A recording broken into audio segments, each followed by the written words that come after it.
오늘 아침 하나님께서 우리에게 주시는 말씀은 로마서 1장 21절로 23절까지의 말씀입니다.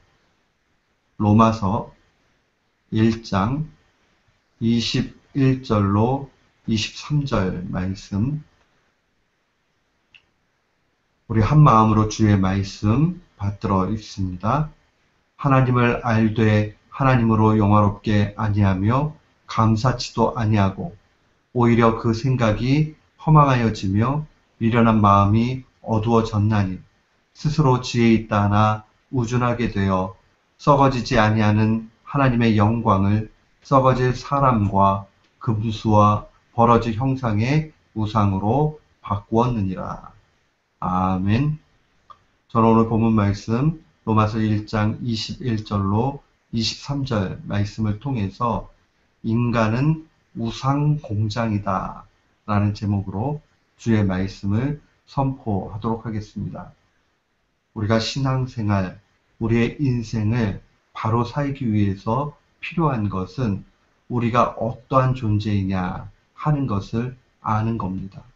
그러니까 우리의 본질, 인간이 어떤 존재인지 명확하게 알아야 바른 인생과 바른 신앙관을 갖게 됩니다.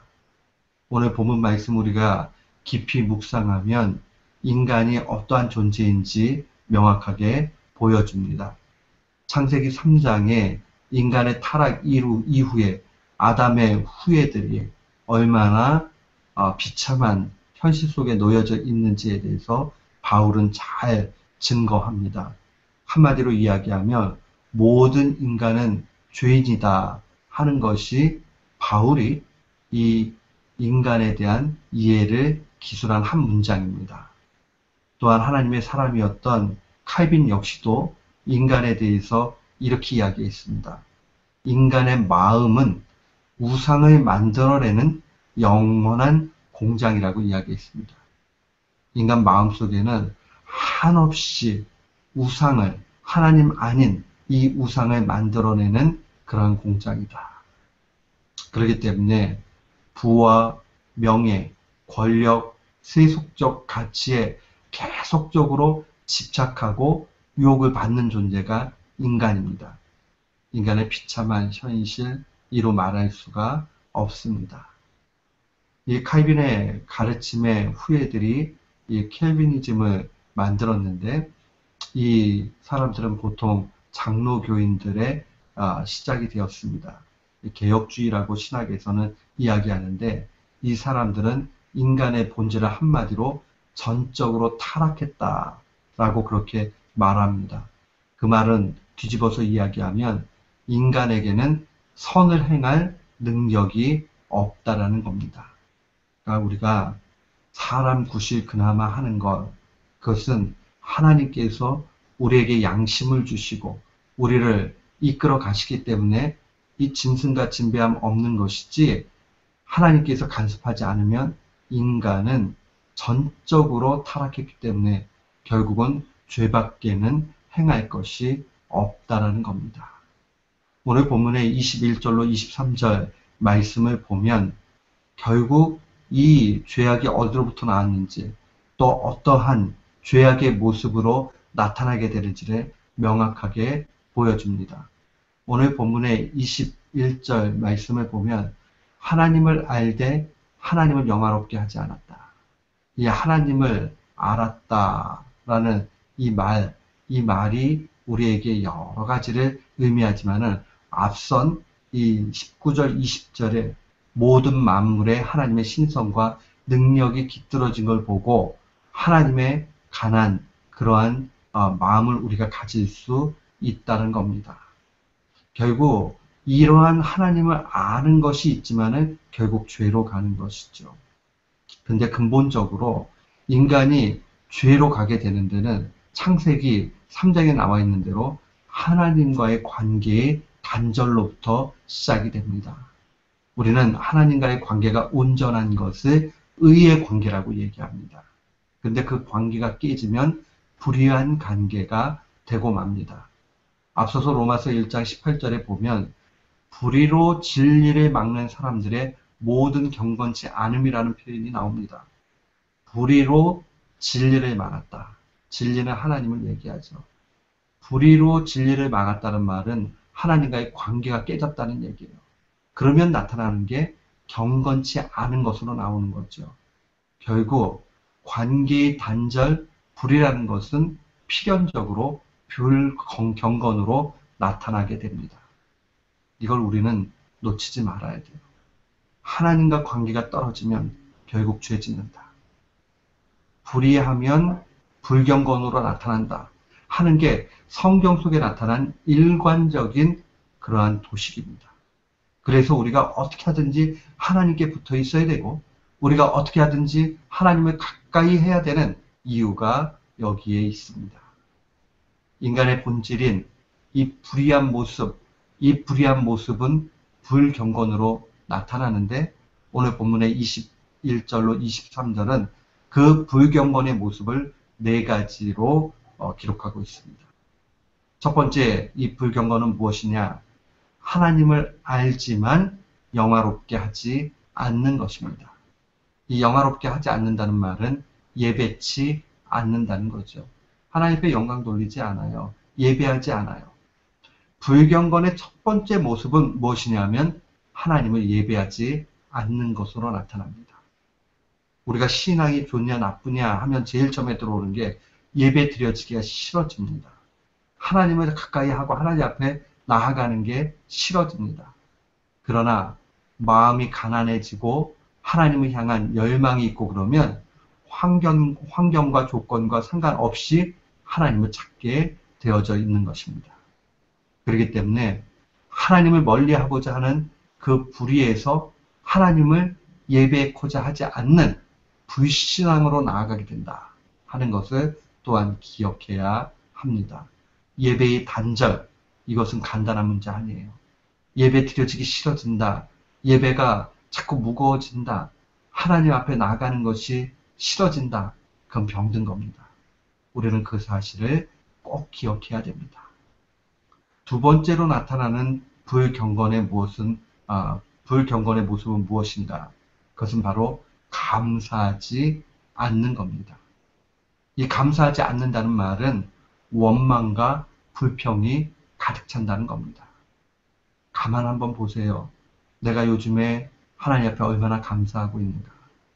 감사보다 짜증이 나고 자꾸 불평하고 원망하고 남 탓하고 이렇게 가다 보면은 결국 내 신앙이 병들어져 있다는 것을 보게 됩니다. 하나님을 자꾸 가까이 하게 되면 범사에 감사하게 되어 있습니다. 범사라는 말은 모든 일, 또 그냥 일상의 일, 이런 의미를 가지고 있어요. 특별한 게 아니더라도 그저 모든 일에 우리가 숨 쉴 수 있는 것, 우리가 생각할 수 있는 것, 우리가 거닐고 다닐 수 있는 것, 그 모든 것으로 인해서 감사하게 됩니다. 감사의 제목이 풍성해지고 자꾸 하나님 앞에 모든 감사를 돌리려고 합니다. 그러나 신앙이 떨어지면 어떻습니까? 하나님과의 관계가 온전하지 못하고 불의함에 놓여지게 되면 이거 봐도 마음에 안 들고 저것 봐도 마음에 안 들고 내 마음도 마음에 안 들고 자꾸 불평하고 원망하게 돼 있습니다. 이스라엘 백성들이 광야 생활할 때에 하나님 앞에 물 없다, 먹을 것 없다, 불평하고 나아갈 때에 하나님이 그들에게 세상에서는 먹을 수 없는 귀한 만나를 주셨지만은 그 만나에 대해서 나중에 보면 만족치 못하는 것을 분명히 보게 됩니다. 신앙이 떨어지면 자꾸 불평과 원망으로 나타납니다. 유다서 1장 16절 말씀에 보면 이런 말씀이 증거되어져 있습니다. 이 사람들은 원망하는 자며 불만을 토하는 자며 그 정욕대로 행하는 자라. 그 입으로 자랑하는 말을 내며 이를 위하여 아첨한다. 여기서 이 사람들이 어떠한 사람이냐? 앞선 유다서 1장 15절에 보면 경건치 않는 자다 이렇게 표현을 합니다. 결국 불경건한 사람, 하나님과의 관계가 단절된 사람은 원망하고 불평하고 결국은 정욕, 자기의 뜻대로, 자기의 욕심대로 행한다는 겁니다. 그렇기 때문에 자꾸 인간적인 방편을 사용하죠. 그래서 인간적인 생각으로 살려고 하는 모습이 있다는 겁니다. 결국 이 불평과 불만은 자기 욕심의 노예로 만들고 맙니다. 우리가 자꾸 감사해야 되는 이유가 여기 있습니다. 아니면 우리가 감사하지 않을 때에 그저 자기의 욕심에 빠지게 되고 결국 그거는 자기의 인생의 구렁텅이로 몰고 간다 하는 것을 반드시 기억해야 됩니다.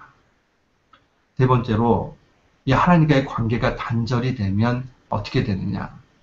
생각이 허망하여지고 어두워집니다. 이 허망해진다, 생각이 허망해진다. 이때 허망이라는 말은 결국 그 근원적인 말을 살펴보면 도덕적으로 사악해지는 것을 의미합니다. 이 마타이오라는 말로 사용을 하는데 이 허망해졌다, 이 말이 무슨 말이냐면 도덕적인 불법을 얘기합니다. 그러니까 죄악과 연결이 되지요. 그러니까 하나님을 멀리 떠나면 마음이 뻥 뚫려요. 근데 거기를 뭘 채워야 되니까 부와 명예와 세속적 가치로 막 채우려고 해요. 근데 그게 되지 않아요. 사람은 자꾸 쾌락을 추구해 갑니다. 향락을 추구해 갑니다. 쾌락과 향락을 추구해 나아가는 것, 그 바로 도덕적인 타락으로 나타납니다. 하나님 멀리 떠나면 도덕적으로 실패하는 사람 되고 맙니다. 이 모든 일들이 얼마나 큰 일인가, 하나님 떠나는 게 얼마나 끔찍한 일인가 하는 것을 알아야 됩니다. 여기에 또한 이 어두워졌다 하는 이 어두움의 표현은 무엇을 의미하는 거냐면 판단이 흐려진 것을 의미합니다. 이 판단력도 없어져요. 양심이 마비되는 거지요. 양심이 마비되면 인간성이 파괴됩니다. 인간성이 파괴되면 짐승과 진배 없습니다. 본능에 충실하게 되고 자꾸 자기 마음대로 합니다. 그리고 그것이 죄인지도 모릅니다. 이 프랑스의 유명한 사회학자 가운데서 뒤르켐이라는 분이 있습니다. 이분이 이러한 인간의 판단이 어두워진 상태를 사회학적인 용어로 아노미라는 말로 썼습니다. 아라는 말은 엔타이, 반대한다는 뜻이고요. 노미는 노모스, 율법이라는 뜻이에요. 그러니까 법이 없다. 다른 말로 이야기하면 무질서, 무법을 이야기합니다. 가치 판단이 완전히 붕괴된 상태가 됩니다. 그런데 하나님을 떠나면 우리가 영적으로 아노미 상태에 빠지게 됩니다. 행위를 규제하는 사회의 공통 가치나 도덕적인 규범, 도덕적인 기준, 이 모든 것이 상실되어 버리는 거예요. 그러니까 점점 그게 뭐 죄야? 이렇게 돼버리는 거죠. 죄에 대해서 무감각해지게 되고 또 자기 멋대로 하고자 하고 모든 질서를 붕괴시킵니다. 하나님 알지 못하는 게 뭐 잘못됐어? 뭐 이렇게 하면서 분노를 표하게 됩니다. 사랑하는 성도 여러분, 하나님 떠나게 되면 얼마나 인간이 더 비참하게 되는가 하는 것을 깨달아야 됩니다. 하나님 떠나고 말면 결국 인간은 가장 초라한 존재되고 마음의 그 공허감 속에서 헤매게 돼 있습니다. 하나님을 가까이 해야 됩니다. 마지막 네 번째로 나타나는 것은 22절과 23절의 내용을 요약하는 겁니다. 한마디로 이야기하면 우상숭배입니다. 우상숭배라는 것은 하나님 아닌 것을 하나님처럼 귀하게 여기는 것, 그게 바로 우상숭배입니다. 22절 말씀 보면 스스로 지혜 있다나 우준하게 된다. 이 지혜 있게 된다. 헬라 철학은 당시의 최고의 학문입니다. 최고의 지성, 최고의 판단자. 그러나 그 지식 아무 쓸모없이 우준하게 된다는 겁니다. 우준이라는 말은 허망하게 된다 하는 말과 동일합니다. 결국 죄악으로 간다는 거예요. 똑똑한 것이 오히려 죄로 이끌어 간다는 겁니다. 왜 그렇습니까? 그게 바로 우상숭배이기 때문에 그래요. 하나님이 가장 근본에 있고 가장 높은 상태에서 우리에게 온갖 좋은 것이 올 때에는 그것이 가치 있는 일이지만은 그렇게 되지 않을 때에 그것은 우리에게 무가치한 일이요 오히려 제약길로 인도해 간다는 겁니다. 칼이 하나 있습니다. 이 칼이 요리사에게 주어지게 되면 굉장히 아름다운 예술과 같은 음식을 만들어냅니다. 그러나 그 칼이 강도의 손에 주어지게 되면 흉악한 무기가 되고 말지 않습니까? 하나님이 우리에게 이 땅에 필요한 것들을 귀히 주셨어요. 그런데 그것을 가지고 자칫 잘못하면 자기의 쾌락을 이끌어 나아가기 때문에 결국 그것은 죄악길로 달려가게 만든다는 겁니다. 기초는 하나님과 가까이 하는 데서 있어야 된다는 겁니다. 세상 가운데서 똑똑하고 정말 내세울 거 많은데 큰 죄악 가운데 있는 사람들 얼마나 있습니까? 생각보다 많이 있습니다. 하나님 알지 못하면 그렇게 되는 거예요. 세상에 내세울 거 없지만은 얼마나 아름다운 인생을 사는 사람이 또한 많이 있습니까? 그 사람들 속에 하나님과 깊은 교제와 사랑이 있으니 그렇게 되는 겁니다. 인간은 23절에 나와 있는 대로 하나님의 영광을 자꾸 우상으로 바꿉니다. 하나님을 세상 가치와 함께 섬기려고 할 때 죄악이 나타납니다.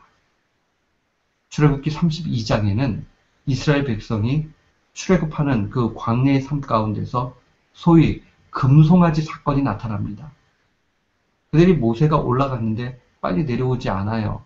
그러니까 우리를 인도할 신을 만들어 달라고 아론에게 요청합니다. 그 아론이 그들의 손에서 다 그 금고리들을 다 받아요. 그리고 형상을 만듭니다. 그리고 이야기하기를 이스라엘아, 이는 너희를 애굽 땅에서 인도해낸 신이다 라고 하나님의 형상을 만들어 버립니다. 이것에 대해서 하나님이 뭐라고 평가하십니까? 이 32장 출애굽기 32장 7절에 보니까 여호와께서 모세에게 이르시되 너는 내려가라. 네가 애굽 땅에서 인도해낸 네 백성이 부패했다라고 얘기합니다. 부패했다, 타락했다, 죄졌다. 하나님은 그거 기뻐하지 않으셨다는 겁니다. 하나님을 그저 이방신의 차원으로 그렇게 만들어버린 이 사건을 끔찍하게 여기십니다. 우리도 마찬가지입니다. 하나님을 가까이 하지 않으면, 하나님이 기초가 되지 않으면 하나님이 우리에게 주신 온갖 좋은 것이 나쁜 것이 되고 맙니다. 그래서 우리 주님이 이 땅에 계실 때에 제자들에게, 많은 사람들에게 엄하게 명령하셨습니다. 누가복음 16장 13절에 보면 너희는 하나님과 재물을 겸하여 섬길 수 없느니라. 하나님과 재물을 겸하여 섬길 수 없다. 여기서 재물이라는 말은 맘몬이라는 말입니다. 맘모니즘이라고 얘기하면 물질 만능주의를 표현하는 말입니다. 결국 이 맘몬주의에 빠지게 되면 하나님과 가장 멀리 떨어지게 되는 겁니다. 사랑하는 성도 여러분, 우리는 세속적 가치, 특별히 돈에 현혹되지 말아야 됩니다. 세상에 물들지 말아야 됩니다. 그것이 바로 경건입니다. 야고보 사도는 우리에게 이야기합니다. 야고보서 1장 27절에 하나님 아버지 앞에서 정결하고 더러움이 없는 경건, 다른 말로 이야기하면 참된 경건은 곧 고아와 가부를 그 환난 중에 돌보고 또 자기를 지켜 세속에 물들지 않는 것이다. 세상 사람들은 자기 배를 채우고 또 물질의 노예가 되어 가지만은 나누고 하나님 앞에 그 세속과 다르게 살아가는 것, 거기에 참된 경건이 있다는 겁니다. 이 말씀 기억해야 됩니다. 우리의 마음에 깊이 새기고 우리 모두가 우리의 인간의 본질이 하나님 떠나면 큰 죄악이다 하는 것 깨달으면서 오늘도 경건의 길에서 승리하는 귀한 교우들 되시기를 축원합니다. 아멘.